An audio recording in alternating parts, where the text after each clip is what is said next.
आज Doubtnut app download करें। Doubtnut पर अपने सभी गणित, रसायन विज्ञान, भौतिक विज्ञान और जीव विज्ञान के डाउट्स का करो सफाया।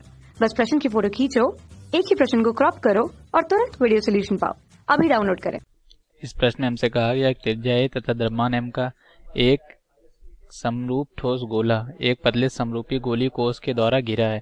कोष का द्रव्यमान भी m है। उसकी त्रिज्या 2a है तथा वह ठोस गोले के साथ संकेंद्रीय है। तो केंद्र से 3/2 a दूरी पर तथा केंद्र से 5/2 a दूरी पर गुरुत्वाकर्षण छेद ज्ञात कीजिए। ठीक, तो पहले हम इसका चित्र बना लेते हैं, फिर हम इस सवाल को समझते हैं। तो यहाँ पर हमने चित्र बना लिया है।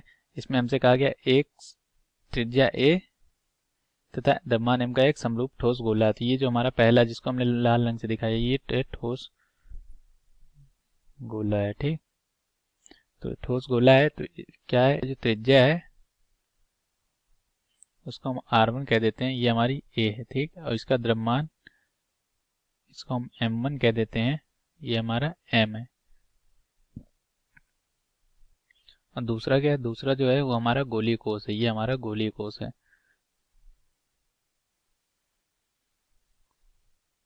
तो इसका जो त्रिज्या है जिसको हम r2 कहते हैं ये हमारी 2a है, और इसका जो द्रव्यमान है जिसको हम m2 कहते हैं वो हमारा m है। ठीक, दोनों का केंद्र जो है वो एक ही है, तो ये हमारा जो होगा वो a हो जाएगा, ये हमारा जो होगा ये 2a हो जाएगा। अब हम बात करते हैं अपने पहले प्रश्न की कि केंद्र से 3a/2 दूरी पर, दूरी कितनी है, दूरी d जो हमें दे रहा है वो दे रहा है 3/2a। ठीक, 3/2a मतलब 1.5a। ये कहाँ पे पड़ेगा, ये पड़ेगा इसके मध्य में, यहाँ पर। ये मान लीजिए हमारा बिंदु 1 है, यहाँ पे बिंदु 1 है, ये बिंदु 1 की दूरी हमें। तो यहाँ से अगर हम केंद्र से बिंदु 1 तक की दूरी हमारी जो है वो 1.5a है, तो क्या होगा कि बिंदु 1 पर जो गुरुत्वीय क्षेत्र आएगा, गुरुत्वाकर्षण क्षेत्र, वो केवल m1 गोले के कारण आएगा, m2 गोले के कारण नहीं आएगा। क्यों? क्योंकि ये जो बिंदु 1 है वो m2 गोले के अंदर है। तो जहां पर जो है जिसकी वजह से क्या होगा कि m2 गोले का प्रभाव इस बिंदु पर नहीं पड़ेगा। तो बिंदु 1 पर केवल m1 के कारण, बिंदु 1 पर केवल m1 गोले के कारण गुरुत्व क्षेत्र आएगा।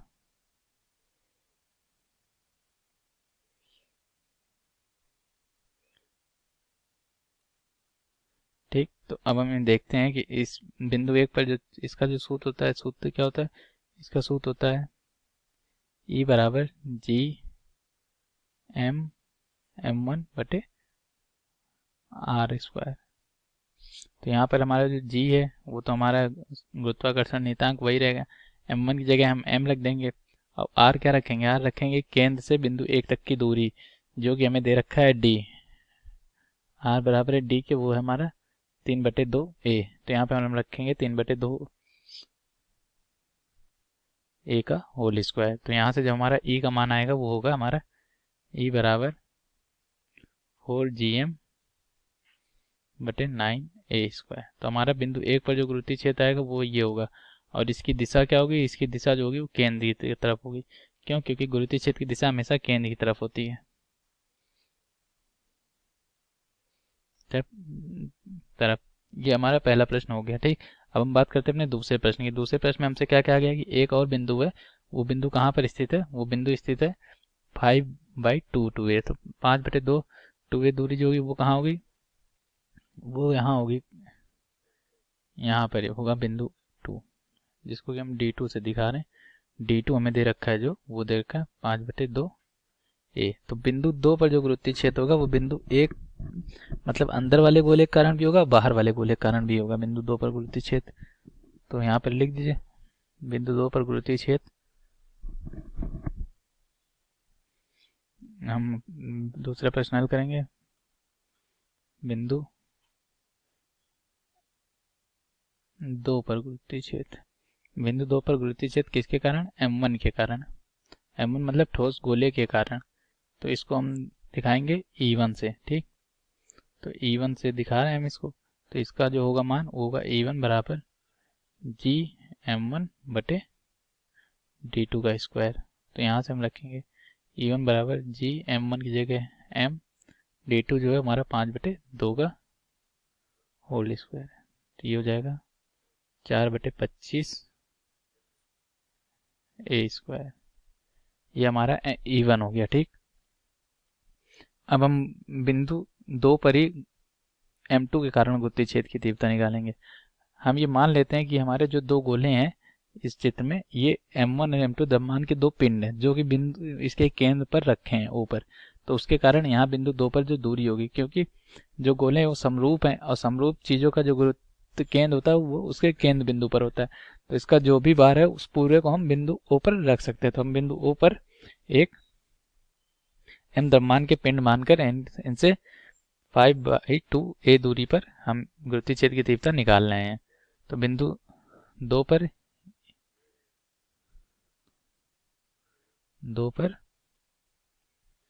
m2 के कारण गुरुत्वीय छेद,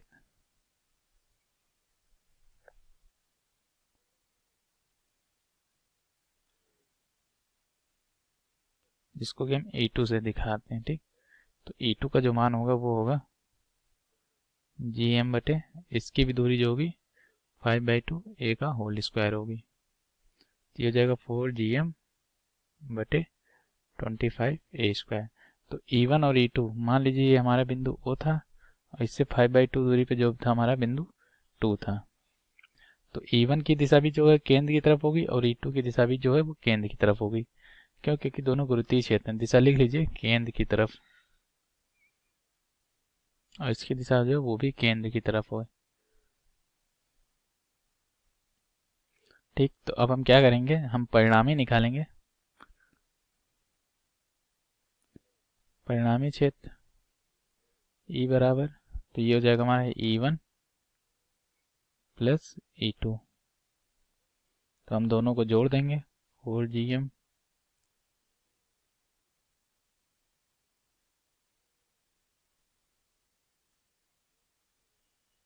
ये दोनों जब जुड़ जाएगा तो हमारा हो जाएगा 8gm बटे 25 a स्क्वायर। ये हमारा E का मान आ गया। ठीक, और इसकी दिशा भी जो होगी वो होगी केंद्र की तरफ। तो हम दोनों बिंदुओं पर गुरुत्वीय छेद निकाल चुके हैं। यह हमारे इस प्रश्न का उत्तर था। धन्यवाद। कक्षा 6 से 12वीं से लेकर नीट, IIT, JEE वो एडवांस के लेवल तक 1 करोड़ से ज्यादा छात्रों का भरोसा। आज ही डाउनलोड करें डाउटनेट ऐप या व्हाट्सएप करें अपने सारे डाउट्स 8400 400 400 पर।